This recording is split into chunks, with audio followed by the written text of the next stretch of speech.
Anyway, we're now on to another panel discussion, and we've got two fantastic guests with us. We're going to talk about the future of the workplace. We're going to talk about something that, practically speaking, is this idea of what is it going to look like for you, right, to walk across the stage right here, right, at Prestonwood Christian Academy, not trip going down these particular stairs right here, walk out into the world and work. What's the workplace going to look like for you? Things are changing dramatically, and so I wanted to find a couple people who could come in here and tell us a little bit about what's it going to look like to be out in that workforce. How does technology change that? There are goods and there are bads about those different things that are happening. Artificial intelligence and robots and things that are future, right? What is that going to look like for us? And so we've got a couple guests. On the far right, your far right, here we go. I'll turn your way, is Jason Illian. Jason is the managing director of Koch Industries, Disruptive Technologies, right, which is the venture arm and growth arm of Koch Industries. Their job is to invest in technology companies that disrupt and transform Koch's core business and expand it into new platforms and capabilities. Artificial intelligence, blockchain and crypto. Have we heard that before? Bio-IT, genomics, what is that? Genomics? Yes. It's bio-IT, it's human bio-IT. Fantastic. I'm reading words on here that I don't even know what they mean. I love it. Industrial robotics, just a few things. He's a magna cum laude graduate from Texas Christian University with a BBA in international finance. Continued his education with TCU through the London School of Economics. He was a Rhodes Scholar finalist, and he was the NCAA Academic All-American and captain of the TCU football team. Not bad. That's fun. I like that. When he isn't spending time with his family or coaching his 3 kids in, what do they play? Soccer, football? Football, basketball. Volleyball. Volleyball, baseball, anything whatever with a it ball. is. Yeah. Yes. He is studying up on these things. He's currently living in Wichita, Kansas. Please welcome Jason Illian.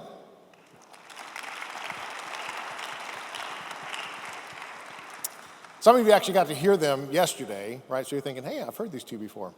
Anyway, they're back. Dr. Alicia Makaye is a business entrepreneur, philanthropist, servant leader, and today happens to be a special day for her because today is Veterans Day, and she is an Air Force veteran. So thank you for your service.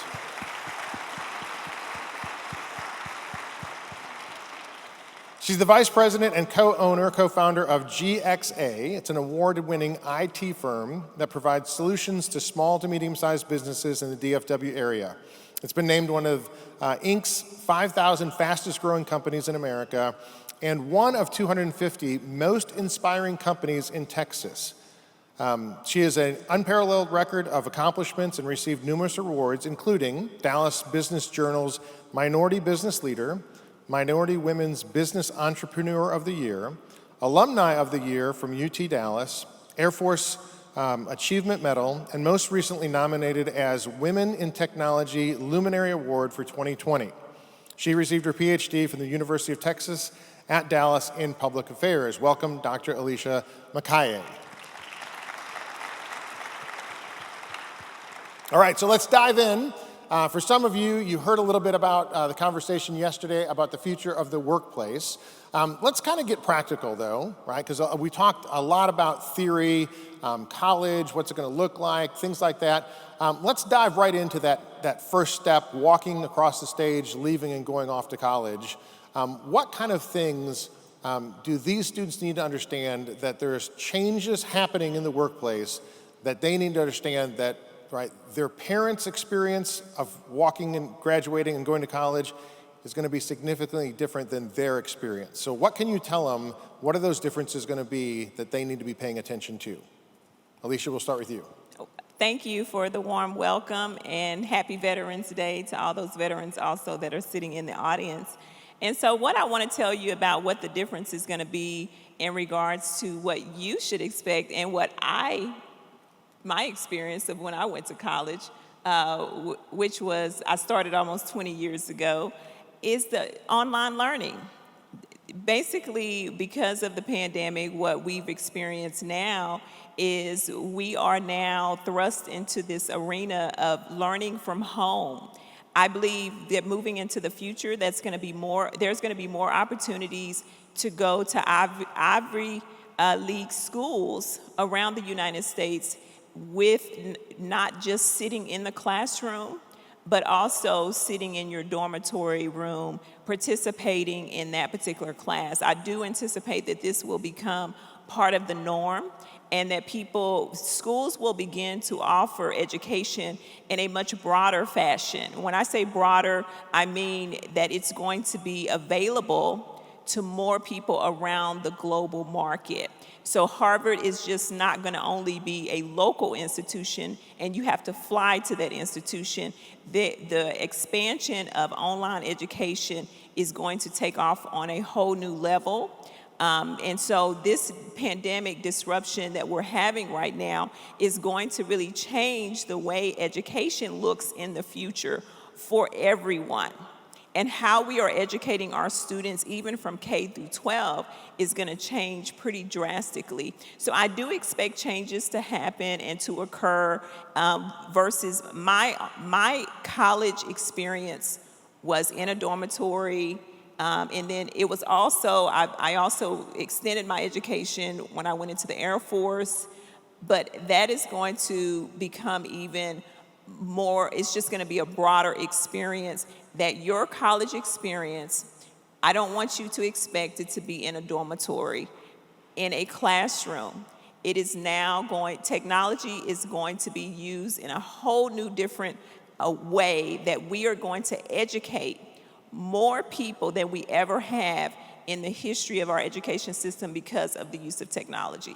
Okay, so we see commercials like this. We've heard like Liberty University has hundreds of thousands of students, but only a few thousand in the bricks and sticks. University of Phoenix, other places like that. I always thought that those were kind of things for people who didn't go to college, right? And now you're 40 and you want to go back and get your education. But what you're saying is, right, not just college from a bricks and sticks standpoint, right, going to a university, but there's going to be a lot of different opportunities for you to get educated in ways online that maybe you never even thought of before. Is that what you're saying? Absolutely, and I think that's also going to also impact a lot of the nonprofit institutions, churches. How we go to church every day is going to look a lot different. People are not going to walk into brick and mortar. Real estate, I actually own a building, and my real estate for my building actually just got cut in half per square foot. So what I started, when we put our building on the market to lease, it was significantly higher, and now it has cut in half. I do not expect for the commercial real estate market to go back up anytime soon, because now we have so much access, and technology is keeping this nation going on a whole nother different level. So I do expect that brick and mortar, I'm not going to say it's going to be out of style, because there is always something very special about touching people. But I am going to say that it's going to be expanded as to how we reach people. Our audience is not going to be on a local level. Our audience is going to be more on a global level. Anybody can log in anytime, see a church service, see classes that are being offered through expansion of our churches and our institutions and our colleges, as well as our local educational systems.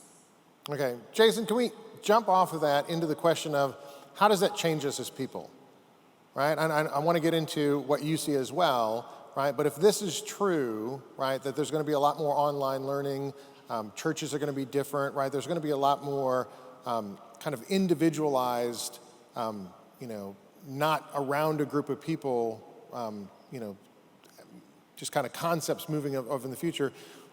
How do we as human beings take that and still create community if a lot of this is going to be true, that we're not going to be forced into community just by proximity?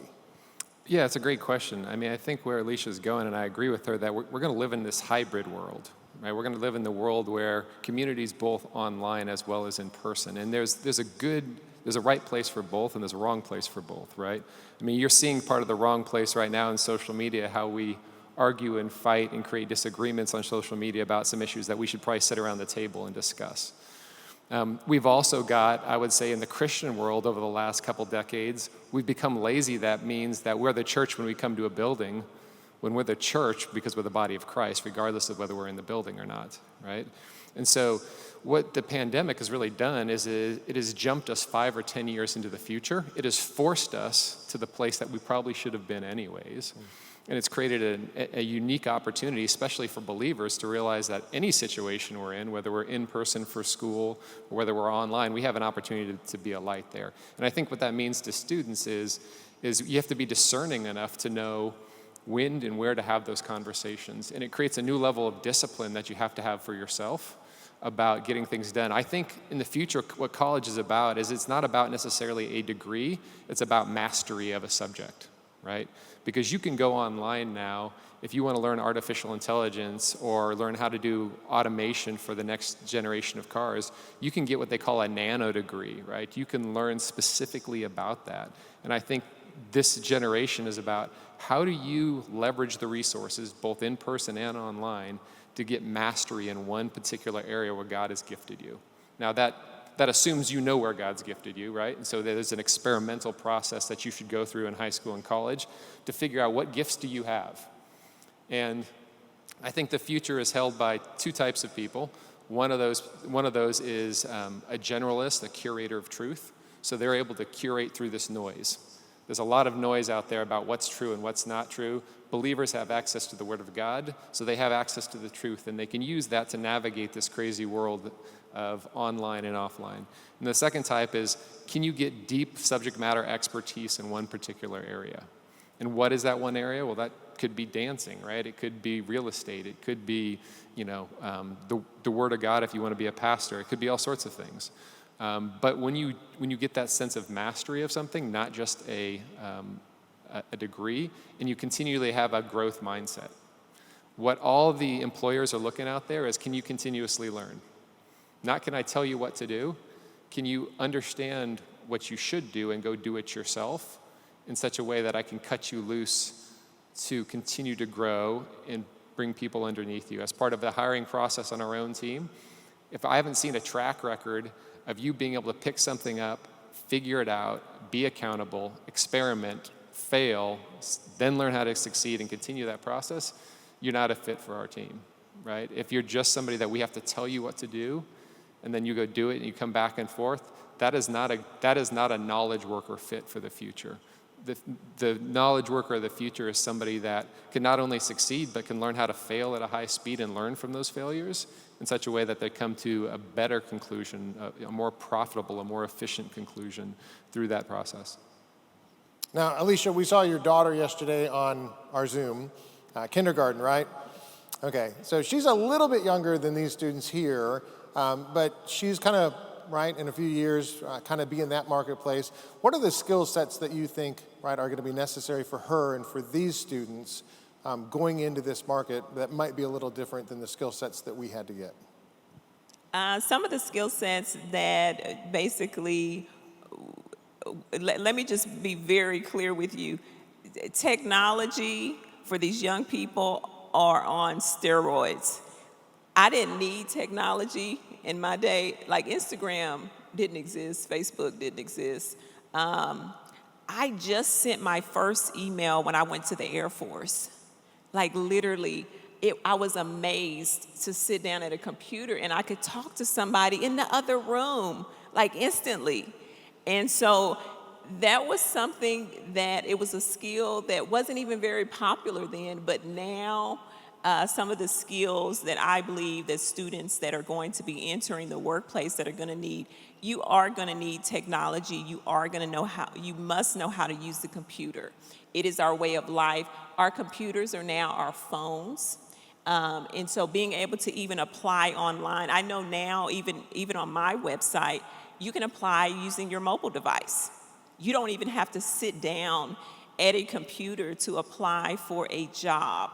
I also suspect that's going to be the same way for most colleges that are actually using online systems to have students apply. You're going to be able to just apply with the click of a button. And so literally the pace of how you can get from point A to point B is going to actually move at such a rate that it's almost going to be scary. They have everything different. Everything is so different now. They have cars that drive themselves. So I don't even know if y'all will, by the time my daughter grows up, she may just be sitting in a car, and the car may take her from point A to point B. And I suspect that that will be happening, that in the next 15, 20 years, we're just going to sit in the car and we're going to tell the car where to go, and it's going to actually take us. Now, I will let you know, I am a technologist, and I do have a self-driving car, and so I've invested in the technology at a very early age, but I believe in the next 20 years, that is going to be the norm as far as self-driving cars. So the skills that I actually need, which are some of the manual skills as well as some of the soft skills. When I say soft skills, the ability to look at you in your eye and speak and have a conversation. Those skills may diminish over a period of time. Doesn't mean you don't need them, but having the ability to look people in the eye, that may not be the norm in the next 20 years, because you will not need to, because you're going to have technology. You're going to be able to instantly send messages to people through technology. No feeling. I don't even know if emojis will be in style in the next 20 years. It may not even be an emoji. I don't know what they're going to call them. But those are the type of things that I expect, that basically from my skill set, I needed to really learn how to read and write very well. I needed to learn how to spell very well. Now you don't even have to know how to spell, because your phone will do it for you. Jason, you want to jump in? No, I mean, I was just going to give a couple examples. I mean, I shared one of them yesterday. There's a kid from Dallas here that had a full ride to go to Stanford, and he turned it down because Google was going to pay him $300,000 to $400,000 when he was 18 years old. I hired another Dallas kid here at my last job. He was a mobile developer. He was self-taught on the mobile device, and I hired him when his mom would still drop him off at the office, right? And he was as good as my 20 and 30-year-old mobile developers. And he made, instead of going to college, he was making significantly more money working for me as an 18 and 19-year-old. And as an example, I mean, my daughter's 10. She's taught herself how to code on Khan Academy. It's completely free. Go to Khan Academy right now, choose what you want to do. She's taught herself how to use JavaScript, and she's 10. My 8-year-old son is a piano player. And so all the kids in our house have to play piano until they're 18, whether they like it or not. And but we always said, everything you do, think about how you can, extend that to using technology. So we're teaching them how to play the keyboard, but to plug it into the computer and see how it will automatically show what they're playing on the screen, and that they can share that with their friends, and they can grow kind of their network and skill set of learning how to play that piano, even when you're 8, 9, 10 years old. None of this was available 5 years ago, right? None of this was. You guys have access to the world's leaders in anything. Anything you want to learn, it's out there for you. And now it's a matter of, how do you tap into it? How much time do you waste on your cell phone in a week? I mean, I dare you to look at, on a weekly basis, I bet you if I checked any of your phones, I bet you it says you're on there like 6, 7, 8 hours or more. And I'll bet you the majority of that time is on social, right? You're on Insta. Most of you don't use Facebook and Twitter. That's for us old people, right? You're on TikTok. You're on all that stuff.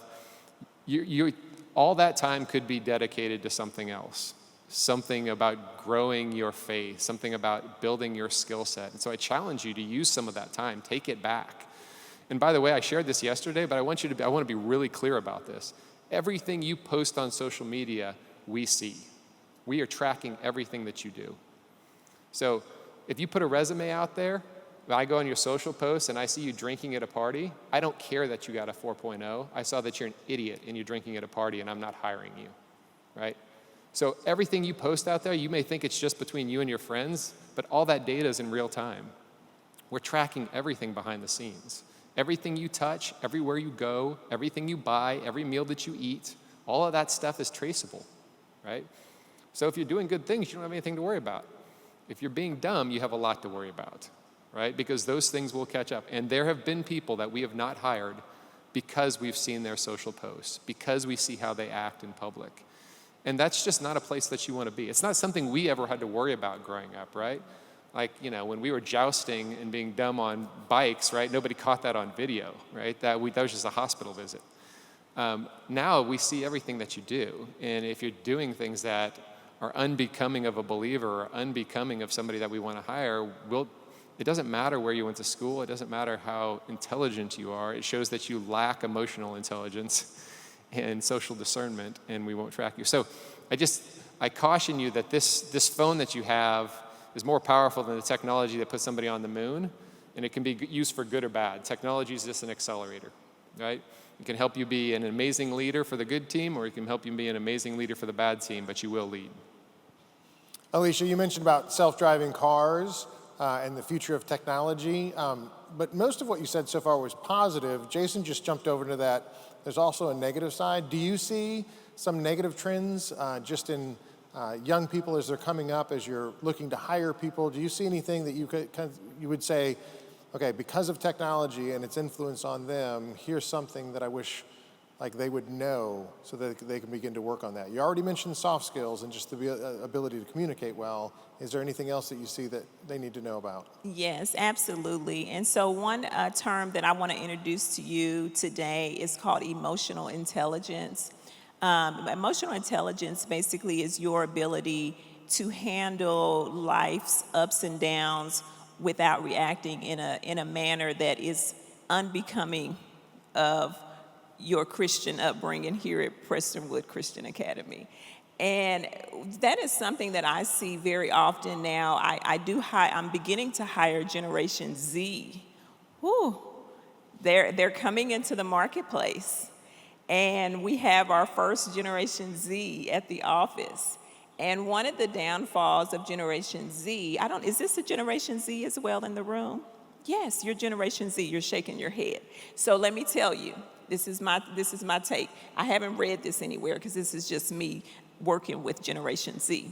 One of the things that I've seen that Generation Z are really struggling with is the ability to handle stress. Because of the fact that everything is so, Generation Z can go into this pseudo-reality very quickly online. Pseudo-reality means that you can almost create your own world in an online space. And and literally your world is not real. It doesn't exist. But there is a pseudo world that exists online. And so when you come into places like, a regular workplace, and you have experienced this pseudo world for many, many years, and when I show up and I ask you to do something, and you don't like what I ask you to do, how you're responding to me, because in the pseudo world, you could respond in a manner that was not very professional. But in the real world, when you respond in a manner that is not very professional, you get written up or you lose your job. And Generation Z is not able to handle that. What you see on television is not really what actually happens at the workplace. There is still a level of respect that you have to give to people in authority. There's still a level of stress that people are going to ask you to do several things that you really don't like to do.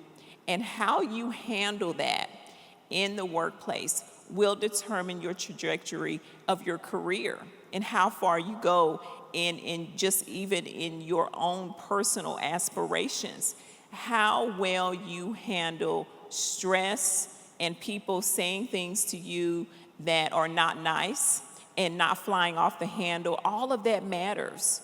And so that's something that I think that pseudo world, and basically when your boss says something to you in the pseudo world, you can chop their head off.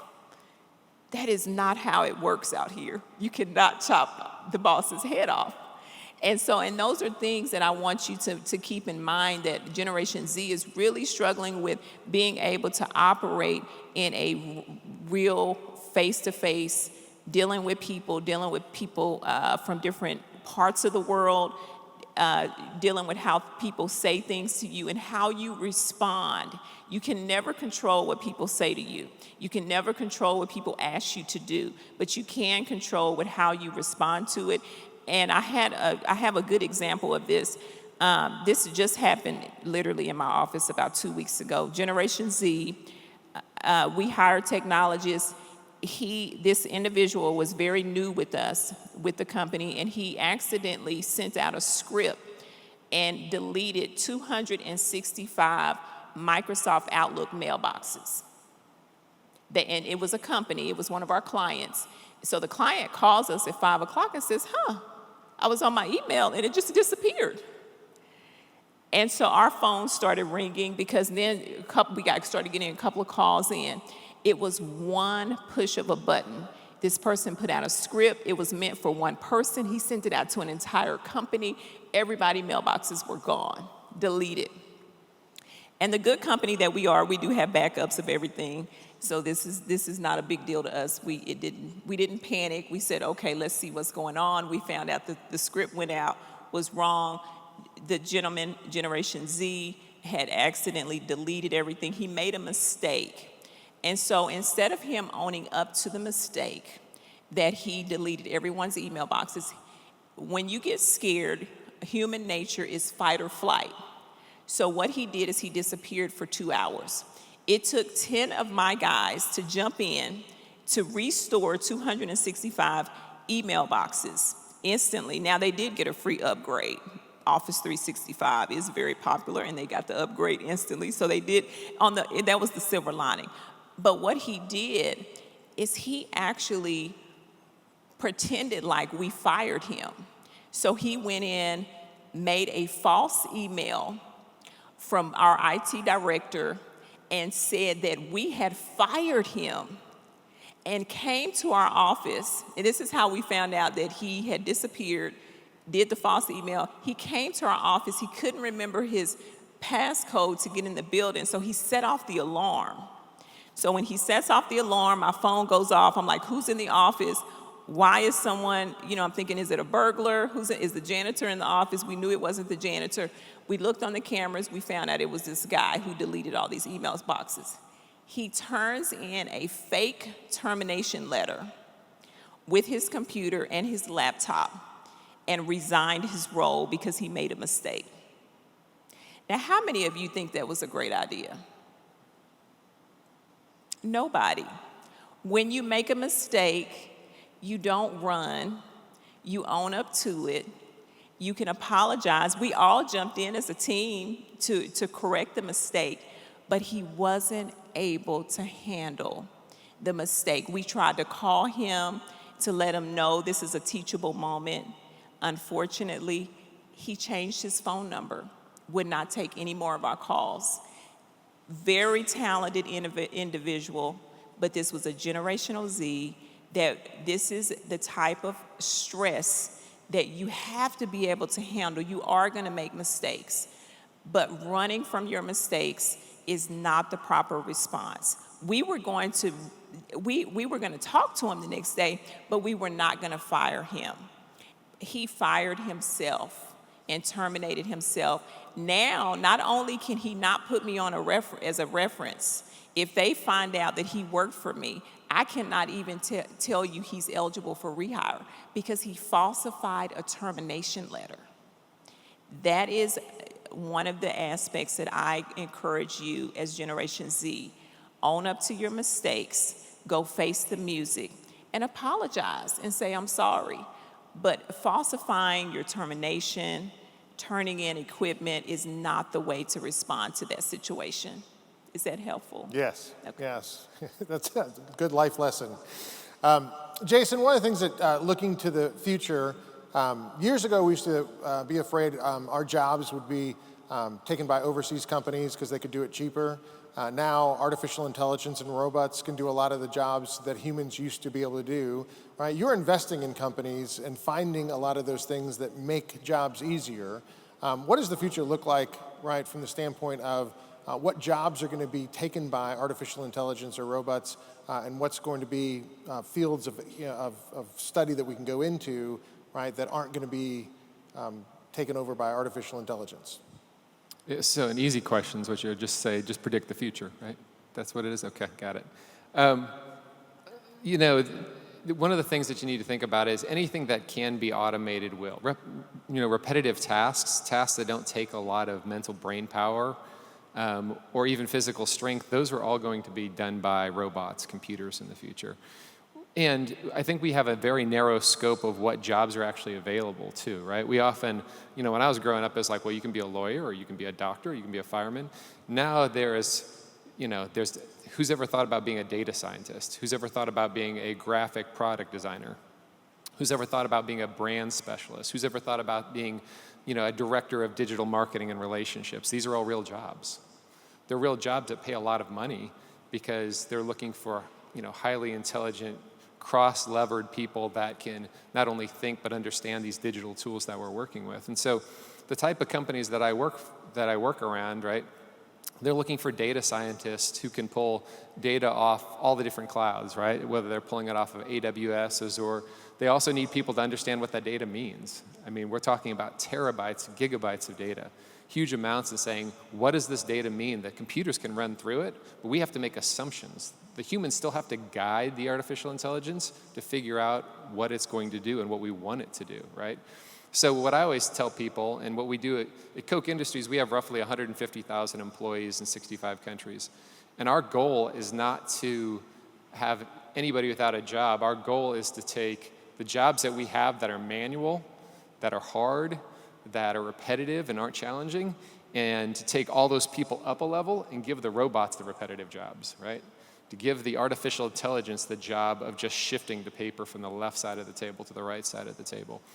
And there's all new sets of jobs. I would say one area that's going to explode in your lifetime, it's already started, but when you think of the combination of technology in the medical field, seeing if you have a background in biology or agriculture or material sciences, as well as understanding technology, the whole world in terms of what's going to be like for medicine in the future, we're all going to have personalized medicine. You're going to have medicine. You're not going to take ibuprofen like I did take ibuprofen because your DNA structure is different than mine. We're going to track that in real time with technology. You'll be wearing sensors or some way that we keep up with that. Even how we have DNA, we have the capability right now to clone a human being. Now, whether we should or not, we can do that. But all of these data sets, if we're going to solve COVID in the future, as an example, we have enough data sets that we can run in real time and let the computers run simulations of what vaccines will work, right? We didn't have the processing power to do that 5 years ago. We have it now. Now we have to be able to have data scientists work with medical professionals to do this. But that world with those two combined, the next century is the biological century. This last century was about apps and software, and that was fun, entertainment. The next century is the next decade is the biological decade, where those things are coming together. So you're going to see massive changes in that. You're going to see massive changes in industrial, right? We talk about having what we call black warehouses or dark warehouses, meaning the whole warehouse is almost automated, right? An automated truck brings something into the warehouse, a robot picks it up, an automated forklift takes it off, shelves it, a robot comes by and scans it and lets it know it's in inventory, and there's just a handful of humans walking around making sure everything's taken care of. Like, all those technologies exist today. None of them exist perfectly. There are teams here in Texas working on automated forklifts, right? Does anybody here want to drive a forklift for a job? Like, nobody wants that job. Let's give it to the robots, right? Does anybody want to back up an 18-wheeler and try not to hit the fence and try not to hit the wall and try not to hit the human? No, nobody wants that. Let's give it to a robot. These are all jobs that are happening today. And if you go and look at any of the major tech companies, almost all the companies that we are investing in have a list, 10, 20, 200 jobs they're trying to fill, right? In our company alone, we're trying to fill 4,000 jobs right now. That just goes to show you how many people are needed to come that have the propensity to have emotional intelligence, right? To be adaptable, to be able to learn on the fly, to be able to handle failure, right? You're going to make mistakes, and that's okay. But can you own them and learn them in real time? And by the way, if you guys aren't good at that, that's probably because you've learned it from this last generation that we weren't good at it either, right? We did not follow the Matthew 18 model. We did not own our own mistakes. If the reason you wonder why there's been so many divorces and stuff is because we have not learned as even believers how to follow the Word of God appropriately and handle those types of mistakes. You're going to have mistakes in your life. You're going to have them in your family. You're going to have them in your school. You're going to have them in your job. Listen, I'm part of a team right now, and I told this yesterday, I'm part of a team that has lost a significant amount of money on one deal. I could have ran for the hills. I could have put in a resignation letter. I could have all of this. Instead, I said, yeah, that was us. Our bad. You know, what are you going to do to fix it? Well, here's the list of things we think we did wrong. Here's what we're going to do not to do that again. And our boss said, great, don't go do it again, right? Let's go do a better job. You got to learn from this, and you've got to do it quickly and in real time. And everyone in this room has that capability. Now, whether or not you choose to use it like that, that's up to you. But right now, there's no excuse for you not getting a good job out there. There's lots of jobs, right? It's unlike there were times where we were coming out, there weren't a lot of jobs. There's a lot of jobs right now. You just have to now be able to step up and be proactive enough. We're not going to hunt you down. You have to be proactive to go look for something that you want. Alicia, yesterday you talked a little bit about that a lot of these students are probably going to be preparing for jobs that don't actually exist right now. So practically speaking, and you can use your own life experience, right? You've got a couple college degrees in things that maybe you're not using right now because you're doing something that you didn't think you were going to do 20 years ago. What does that look like as they're going off to college and studying something? Is it a waste of time, right, to go and study something that you're not going to use that particular skill set? Or, right, how do they make those decisions moving forward for jobs that they don't even know that are out there yet? So one of the things that I want to share with you is a little bit about my background. I did go to the Air Force and served for 4 years. I also went to college. I have an associate's degree in technology, a master's degree in human resource management, and then a PhD in public affairs. So I am all over the place when it comes to education, but I will say this. I have 5 degrees, and I have never paid for none of them. So glory to God for all the opportunities that He has set before me, and He basically allowed me to walk through some doors that I would have never imagined that I would have gotten to go through. And so are those degrees a waste of time? Absolutely not. I would never say, I even have a degree from the Air Force. I would never say my degree from the Air Force is a waste of time. Every facet of my education, which is so robust, it helps me walk into different rooms, into different arenas. There are opportunities that I've had that basically have been a part of my pathway because of my educational background. And one of the hardest degrees that I received was a PhD. It is the most grueling process that anybody could go through. Besides going through basic training in the Air Force, my PhD, and then of course having children, have been some of the toughest challenges I've had. But I would definitely encourage you that even if you start off in a position which you don't know have any idea of where you're going to land it in the future, keep moving forward, keep pressing forward, because God will order your steps. I didn't know that the degree that I had in technology, that was something that that was minor. I didn't even pay that much attention to it. I was like, I'm probably not gonna go in technology. I'm gonna go in management. No, I'm not gonna go in management. I'm probably gonna go work for the government. And so I had all of these preconceived thoughts about what I wanted to do in my life. And eventually I ended up starting an organization from ground zero. But that was not where I started. I started off just being a student, making straight A's. I ended up with, numerous academic scholarships. And so therefore, God ordered my steps every step of the way. And when I landed somewhere, I was very prayerful. Even as a young adult, I was very prayerful about, God, should I stay in this area? It did come to the point where in my Air Force career, I was very successful in my career. My Air Force career, I served 4 years. I ended up getting early promotion. I was recognized by my base. I got to fly an F-16 when I was in the Air Force because my career was taking off at such a degree that it was really a shining light. And I did, and I prayed, and I asked God, God, is this where you should have my feet to land? Should I stay in here for 20 years? And I felt like God said, no, this is not what I have for you. So I took a chance, really believing and stepping out on faith that my God had called me to come back home to Dallas. And I knew I was supposed to, at that particular time, God had ordered my steps, and I felt like God was calling me to be a member of a particular church, which was the Potter's House under Bishop T.D. Jakes. And I stayed there for a number of years, but I felt like God was calling me back home. I could not shake it. Even in the Air Force, I cried a lot because I felt like I was supposed to be back here in Dallas, that my calling was here. And I did. It ended up that my calling is here.